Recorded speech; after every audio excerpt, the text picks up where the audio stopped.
আয় আমরা তিনজনে মিলেমিশে থাকি। হো হো চলো চলো, হ্যাঁ রে চ চ চ চ চ চ যাই চ।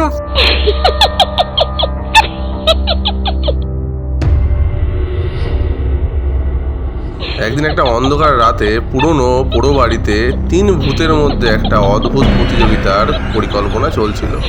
এই তিন আত্মা মৃত জগতের তিন কোণার তিন রকমের ভূত ছিল। কিরে, আমাদের এই ভূত সম্প্রদায়ের তিনজন সবচেয়ে বেশি ভয়ানক ভূত আমরা তিনজনে এক হয়েছি, কিন্তু সবচেয়ে ভয়ানক কে সেটা তো আমাদের জানতে হবে রে।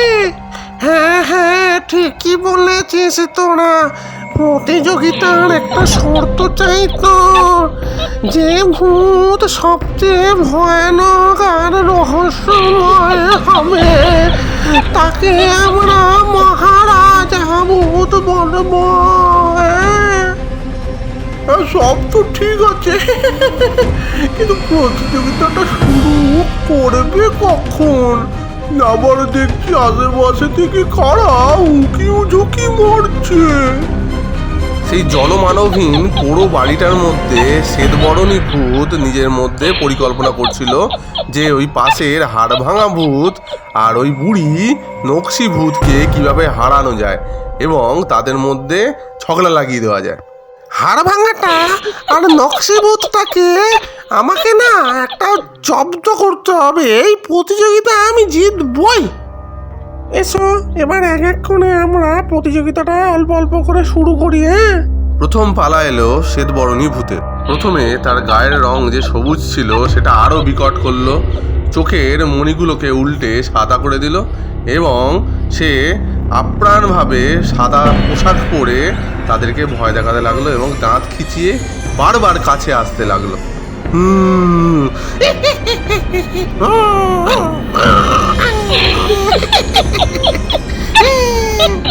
তার উপস্থিতি এতটাই ভয়ঙ্কর ছিল যে সবাই ভয় পেয়ে গেল, কিন্তু সেই রূপ কাউকেই ভয় পাওয়াতে পারল না। এরপর এলো হাড় ভাঙা ভূত, যার হাত পা সব ভেঙে গিয়েছিল এবং কঙ্কাল বেরিয়ে যাচ্ছিল। সে চিৎকার করে করে উঠল।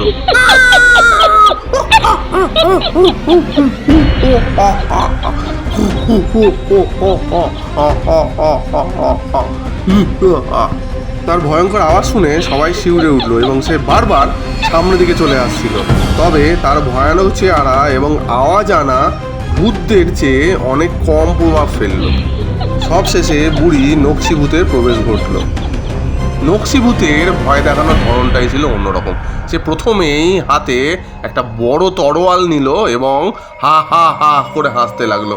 পুরো পরিবেশ বনবন করে ঘুরছে এবং সে মাঝে মাঝে কুয়াশা, মাঝে মাঝে জোনাকি পোকা, মাঝে মাঝে ভয়ঙ্কর ভয়ঙ্কর আওয়াজ, মাঝে মাঝে বুদ বুদ তুলতে লাগলো এবং অনবরত সে হাসতে লাগলো। সে যখন হেসে উঠল তখন আশেপাশের বাতাস এমন ভয়ানকভাবে নড়ে উঠল যে সবাই মনে করলো এক ভয়ানক দুর্যোগ আসতে চলেছে এবং সে অনবরত হাসছে। আশেপাশের পরিবেশ কাঁপতে শুরু করে দিয়েছে। প্রত্যেকের মধ্যে ভয় চূড়ান্তে পৌঁছে গেছে। ওপর থেকে শিলাবৃষ্টি হচ্ছে, তবুও তার হাসি বন্ধ হয় না। শ্বেতবরণী ভূত আর হাড় ভাঙা ভূত এতটাই ভয় পায় যে তারা থামাতে শুরু করে। ও বাবা গো, নকশি ভূত, বাবা রে বাবা, এত ভয় আমি এই জীবনে পাইনি কোনোদিন। এই কি ভয় রে বাবা, থামো তুমি, থামো বাবা। বাবা রে বাবা, কি ভয়ঙ্কর নকশি ভূত, আমি হাড় ভাঙা ভূত। আমার এই জীবনে এইরকম ভয় তুমি পাওয়ালে? না রে বন্ধু, আমি এইরকম ভয় পাওয়াতে চাইনি তোদেরকে, তোরা তো আমার বন্ধু হোস।